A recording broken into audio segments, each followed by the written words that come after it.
Hello there, everyone, and welcome back to Canine Cannibalism. Today, we are going to be taking a look at The Yoni Flower by B.L. Overman. Real quick, I have achieved 100 subscribers on this YouTube channel, which obviously wouldn't be possible without my loyal subscribers out there, whoever the fuck out there who is watching my videos and bumping the watch time up to multiple minutes. Thank you. If you haven't seen my 100 subscriber special where I ate the end purgatory sauce straight. Fuck! Oh my god!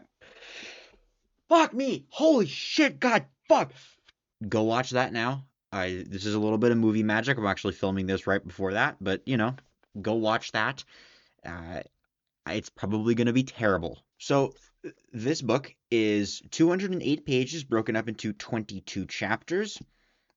It is a decently short read, kind of. So, uh, essentially, in the book, a botanist who is a little bit too much into nature and plants and everything, discovers a phallic flower that she does things with, and then bad things happen because of that, because of her poor decision making. So, yeah, I mean, it's it's interesting. If you haven't seen one of these videos before, I do a few things. I'm going to give you a content sample, which is kind of like a trigger warning, but not really. Um, General review stuff, plot summary, and some scenes and excerpts. It kind of goes hand in hand. And then we're out of here for this one. I don't really have anything else to do. This is probably going to be a pretty short video. I think I said that about the last one, or at least if I did, but I think I cut it out because it didn't end up being a pretty short video. Or maybe I did leave it in. I don't fucking remember. Anyway, content sample. If you were to pick up a copy of the Yoni Flower and read it, you would find all of the following: death, general filth, including the ingestion of vaginal discharge and a couple of very, very sexually unappealing scenes, at least to me. And that's it. So a little bit, well, not a little bit more than the last one. I think it's still like the same number of things, but in this one there's actual death. So, you know, maybe a little worse. It's a little more disturbing. Um, yeah, let's jump into a general review. I'm going to tell you right off the bat, this book, better than the first one. Leagues better than the first one. Granted, again, I'm saying this again, even though I said it fucking 50 times in the last video. A lot of the problems that were in the last book were there in the first. I really must have fallen off my fucking nose today. Were in the first part, like the first fourth. The first fourth was really, really bad, like full of typos, grammatical errors, um, but just poor writing decisions, in my opinion. And then, like, the first half was still pretty sloppy, and then it slowly started getting better and better as the book went on. This one is about as good as the last sixth was for the whole book. Uh, Again, it seems maybe a little bit that the writing did get better as it went on, but it mostly seems like to me that the author has found their stride, at least as of reading the second book. Maybe they got better, maybe they got worse. I don't know. I haven't started the third one yet. I was supposed to a week ago, but things have happened. Um, so everything's better in this book. I will say that right off the bat. There are less typos, but there still are typos. There are like missing words, misspelled words, words switched around, like an article after a noun. That happened a couple of times, I think. Less than the first book. It is better written than the first book.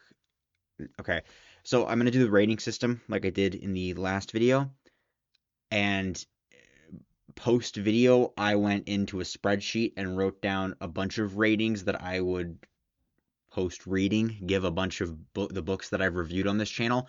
Um, and I did change around some of the numbers that I gave to that last book. So some of the numbers that I give in this video for this book are gonna seem a little weird compared to what I am saying now and what I gave the last book.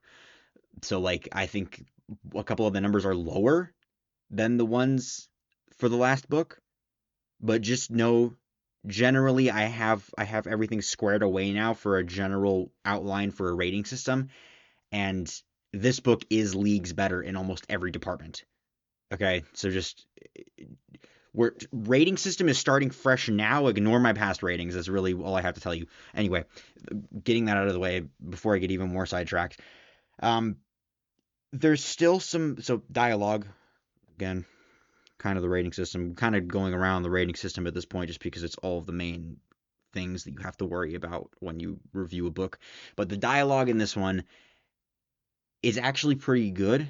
It's like pretty decent. There's not really, I don't really have any complaints about it when it comes to in character to character dialogue. So intra character, no, inter character dialogue.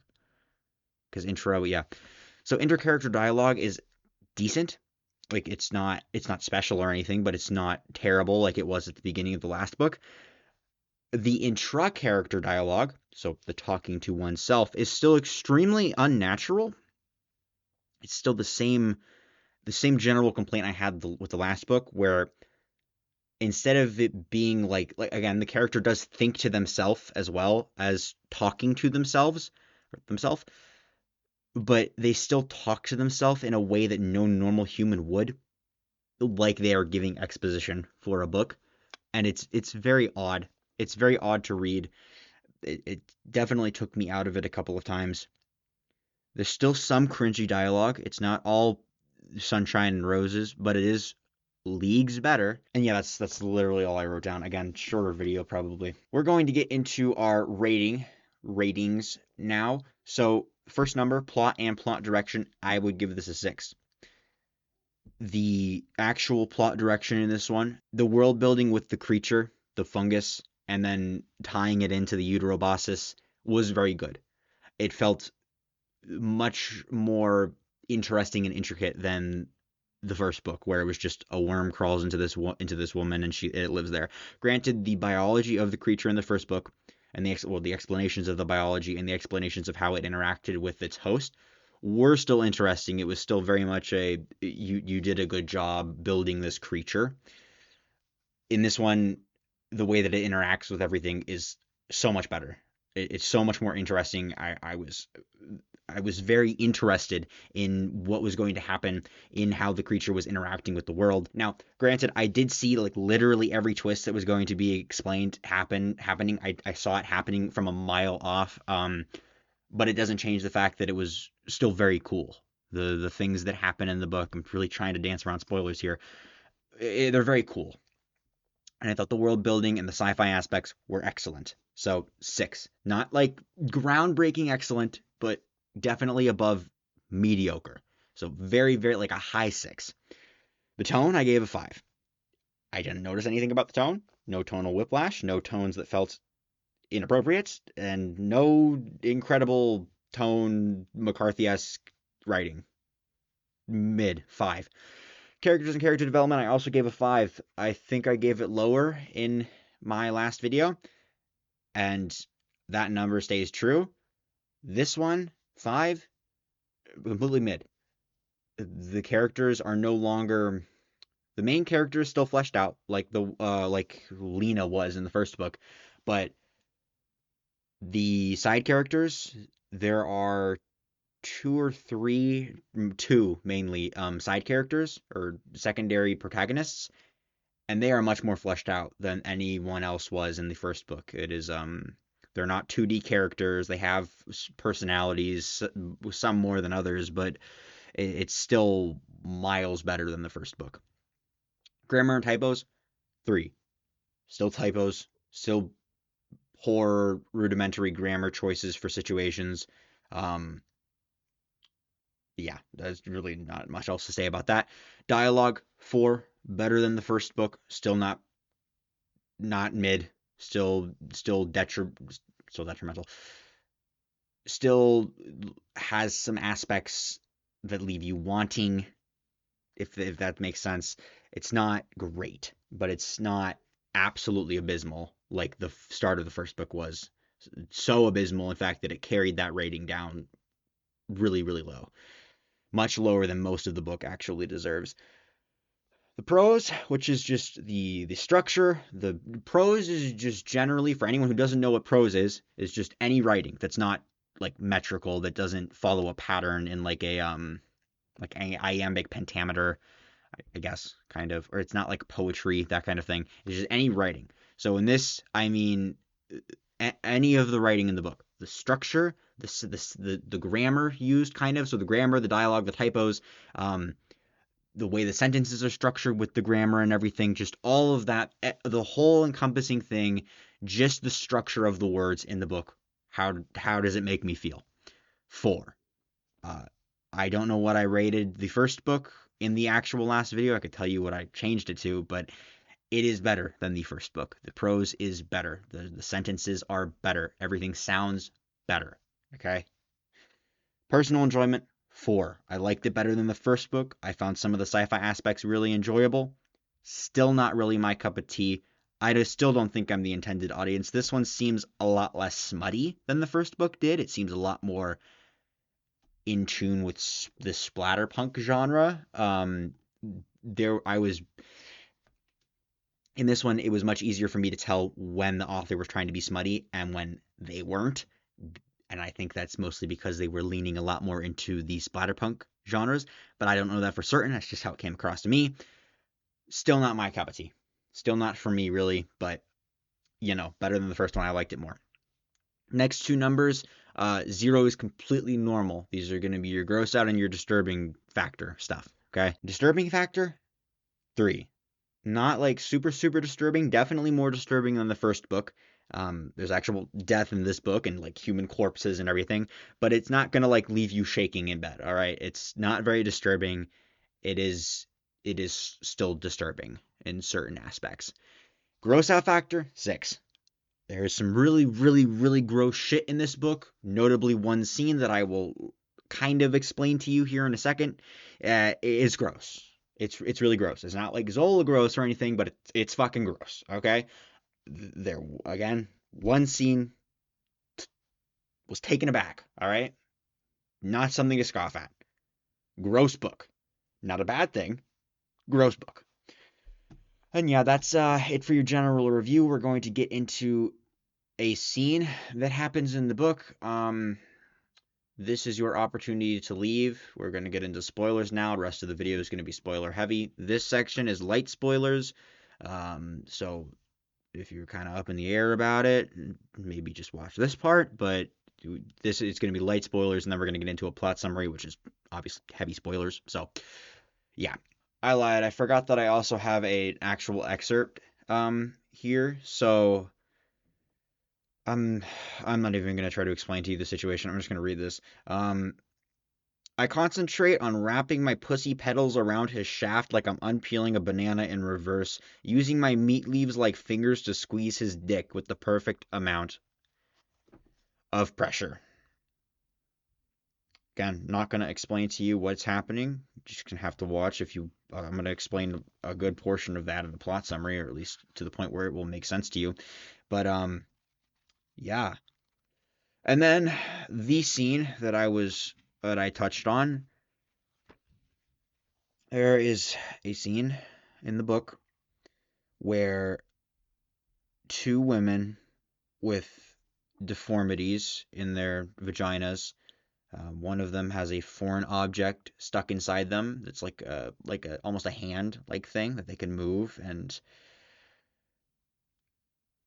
harden and use like a penis, and the other one has like black strings growing inside them and is very, very slimy due to an infection.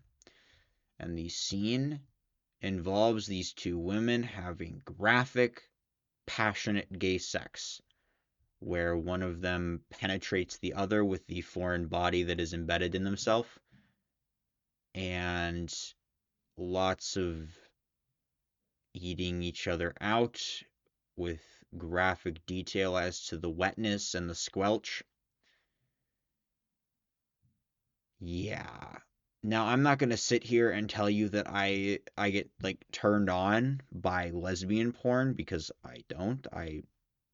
If I'm honest, I find most pornography to just be disgusting, but I have never been so turned off by the description of two women having sex. It is disgusting, and I believe that was the point. I don't think that was supposed to be smut. It was gross. It was really, really fucking gross. And I applaud the author if that was what they were going for, and I applaud them even if they weren't, because that is the effect that it had on me, and it had a fucking heavy effect. So, we're going to get into a plot summary here now. Again, this is going to be heavy spoilers. Last chance to click off of the video. I'm going to spoil pretty much everything that, or all of the major story beats that happen in the book. As always, if you listen to this plot summary and then were to go on and read the book, you would have a very, very different experience. I am not going to tell you everything. I rearrange some things so that they make more sense for the story that I am telling you. So it will not ruin the book for you if you decide to go read the book. However, it will spoil a lot of the major plot points. I digress. We're going to get into it. So in this book, our main character is named Allie, and she is a botanist who likes plants a little too much. And she stumbles across a very phallic flower while out for a hike in the woods. Naturally, she fucks it. And when she orgasms, so does the plant, and it comes inside her, breaks off of its stalk, and fuses with her vagina. Now, the plant had like these little petals at its base, and when it fuses to her, the petals open, and in the center of the flower, there is a hole that resembles a vagina. So she's got this flower sticking out of her vagina, and in the center of the flower is a vagina.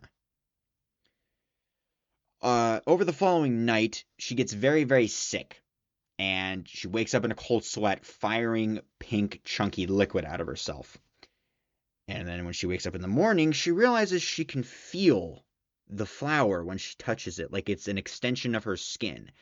And thus she hypothesizes that the chunky stuff she was firing out was her own flesh, and that the flower was replacing her, essentially, was replacing her flesh to become her, to intertwine with her. She goes home from her hike, and she enlists the help of her two best friends, who are also scientists, and they all set about their own processes to discover what the fuck this thing is between her legs. Allie gets drunk and she fucks a guy. And while she's fucking this guy, a sac of some kind, a spore sac maybe, they aren't sure at this point in the book, and I don't even remember if they become sure. It travels down her vagina, and when the man orgasms, it pops on the top of his cock. And it leaves this sticky white goo all over him that he can't rub off. Eventually, Allie and her two friends decide to take a day trip back to the phallic flower, and once there, they get to work digging up the whatever lies beneath the flower in order to help them fully discover what the fuck it is, if it has a root system, whatever the fuck fungus have, I don't know, whatever. They discover a pod, okay? A very, very large pod filled with a myriad of different root types and like a liquid, like food. Essentially, like it's storing food in a liquid form from like the nearby plants that it's sapped. And in the roof of the pod, intertwined with all of the roots on the roof, is a human skeleton with a partially intact brain. While they are like cutting off different parts of the pod and the bones to figure out what the fuck is happening, both of Allie's friends fall into the pool. One of them falls into what they presume to be a hidden cave beneath the surface and drowns. And the other one gets one of the roots up her vagina. Allie's living friend gets very sick, but Allie manages to get her to the hospital before she dies.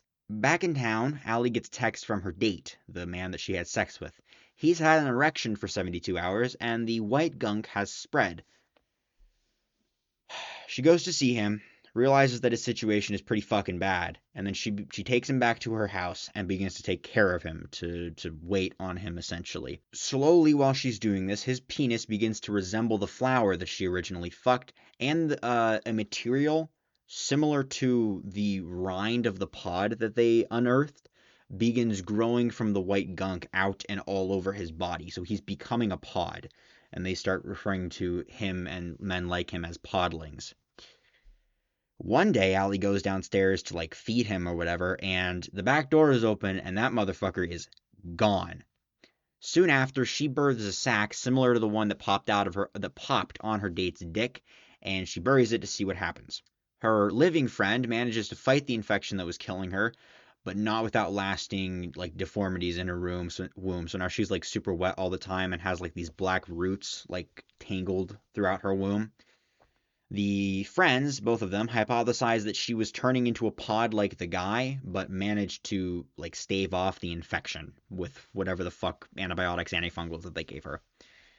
The friend and Allie begin a very passionate relationship involving lots of sex. The sac that Allie buried sprouts an inverse of the phallic plant that she had sex with. So instead of it being a phallus with a vagina underneath, it is a vagina flower with a phallus connected to a stem. One of Allie and her friend's mutual friends comes over, and he's a guy, and he fucks the flower. And then it detaches from the stem, and it fuses to his cock, so he's got like the flower's cock over his cock, and then it very quickly becomes his flesh. He becomes a podling much quicker than Allie's date, and he escapes into the woods. The friends manage to follow him, and they watch him as he digs a hole somewhere random in the woods, jumps into it, and buries himself in it with only his cock sticking above the surface. The book then ends with the friends discussing the genetic similarity of the plant to the recently discovered Amazonian Uterobasis, at which point they are then alerted to the presence of a TikTok that shows a phallic plant like the one that Allie fucked. And in the TikTok, the girl alludes to doing something naughty with the plant, and then the friends realize that it's probably Allie's date that they were unable to find, and then the book ends. So that leads into the second one. Yeah. So, yeah, that's actually it for this video. If you like this video, please like, comment, and subscribe. Share with your friends if you think any of them would be interested in this kind of content. Go check out my 100 subscriber special where I torture myself for your entertainment. And obviously, buy this book. If you think that this sounds like something that would interest you, buy the fucking book. I'll leave a link in the description, as I always do. Always support the author, even if I don't always like the book. Always good to support the author. Always good to form your own opinions. As always, my opinions are my opinions and my opinions alone. Don't take my word as fucking gospel. Form your own opinions. And, yeah. See ya.